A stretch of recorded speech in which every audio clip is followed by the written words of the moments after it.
साथियों, स्वागत है आपका सत्य की खोज में। साथियों, हमारे देश में अंग्रेज़ों ने यहाँ पर ब्राह्मणों को जज बनने से मना किया था और उन्होंने कहा था कि ब्राह्मणों में न्यायिक चरित्र नहीं होता है। लेकिन हमारे कुछ साथी यह भी बोलते हैं कि ब्राह्मण जो है धूर्त, कामचोर और हरामखोर होते हैं। वो हम इसलिए बोल रहे हैं क्योंकि हमारे देश में अभी आंदोलन चल रहा है, ब्राह्मण मुक्ति आंदोलन, जो कि हमारे देश के महाबोधि विहार बोध गया के लिए चल रहा है, जो कि पूर्णतः ब्राह्मणों के कब्जे में है। उसको मुक्त करवाने के लिए वहाँ पर देश विदेश से और हमारे देश के समस्त बौद्ध भिक्षु लोग आंदोलन कर रहे हैं। आप पहले ये वीडियो देखिए, फिर बात करते हैं। देखो, मुझे किसी से कोई नफरत नहीं है और ना ही मैं करता हूँ। मेरा सभी हिंदू भाइयों से एक सवाल है कि क्या आप राम मंदिर का प्रबंधन बुद्धिस्टों को देंगे? क्या आपको ये मंजूर है? नहीं ना? तो यार, महाबोधि विहार का प्रबंधन हिंदुओं ने अपने अंडर में क्यों ले रखा है, जबकि वहाँ देश विदेश के बुद्धिस्ट लोग आंदोलन कर रहे हैं कि बुद्धिस्ट की धरोहर उनको सौंप दो, फिर भी कोई नहीं सुन रहा। क्या ये सही है?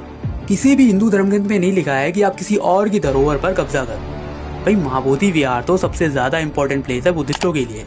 जिस प्रकार क्रिश्चियन लोगों के लिए जेरूसलेम होली प्लेस है, मुस्लिम लोगों के लिए उनका मक्का मदीना, उसी प्रकार दुनिया भर के बुद्धिस्टों के लिए महाबोधि विहार एक तीर्थ स्थल है, क्योंकि यह वही स्थान है जहाँ तथागत बुद्ध को ज्ञान की प्राप्ति हुई थी। और इसको देखते हुए सम्राट अशोक ने 3rd सेंचुरी BCE में यहाँ एक भव्य विहार का निर्माण कराया।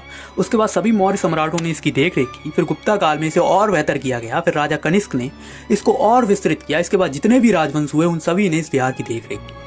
फिर इसके बाद करीब 11वीं शताब्दी में तुर्कियों ने हमारे देश भारत पर आक्रमण किया, यहाँ के मंदिरों को, यहाँ के विहारों को क्षतिग्रस्त किया, उन्हें लूटा। महाबोधि विहार भी इसकी चपेट में आया। फिर 19वीं शताब्दी में ब्रिटिश शासन के दौरान महाबोधि विहार की दुर्दशा पर ध्यान दिया गया।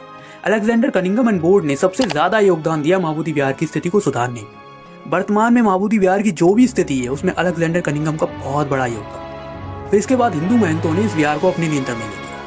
देश विदेश से लोग यहाँ भ्रमण करने के लिए आने लगे। उन लोगों ने देखा कि यहाँ कुछ लोग बुद्ध की मूर्तियों का श्रृंगार कर रहे हैं। लोगों को मंदिर के भीतर कुछ खास जगहों पर जाने से रोका जा रहा है। इसी को देखते हुए श्रीलंका के बनते धम्मपाल ने पहली बार 19वीं सदी में महाबोधि विहार को बुद्धिस्टों को सौंपने के लिए कहा। उन्होंने आंदोलन किया, देश विदेश के लोगों ने उनका साथ दिया। यही वो वजह थी कि आजादी के बाद वर्ष 1949 में एक अधिनियम पारित किया गया, बोध गया मंदिर अधिनियम 1949। इसमें यह निर्णय लिया गया कि महाबोधि विहार पूर्ण रूप से हिंदुओं के अधीन नहीं रहेगा।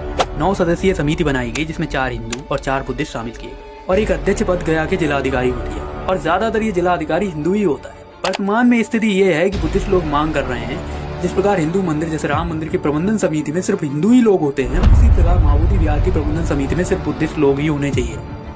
और इसके लिए लोग शांतिपूर्वक आंदोलन कर रहे हैं और सरकार से गुहार लगा रहे हैं कि विवाद को जल्द से जल्द खत्म किया जाए। यार, आपके पास तो तिरुपति बालाजी भी है, राम मंदिर भी है, बद्रीनाथ भी है, जगन्नाथ भी है, द्वारका भी है, काशी विश्वनाथ भी है। कम से कम महाबोधि विहार तो बुद्धिस्टों को दे दो। क्या आपको नहीं लगता ये गलत हो रहा है? इस वीडियो को ज्यादा से ज्यादा शेयर करो, आवाज उठाओ वीडियो में। Peace is always first priority, but अगर शांति से काम नहीं बना तो कलिंग होना तय। जय सम्राट, नमो बुद्धाय।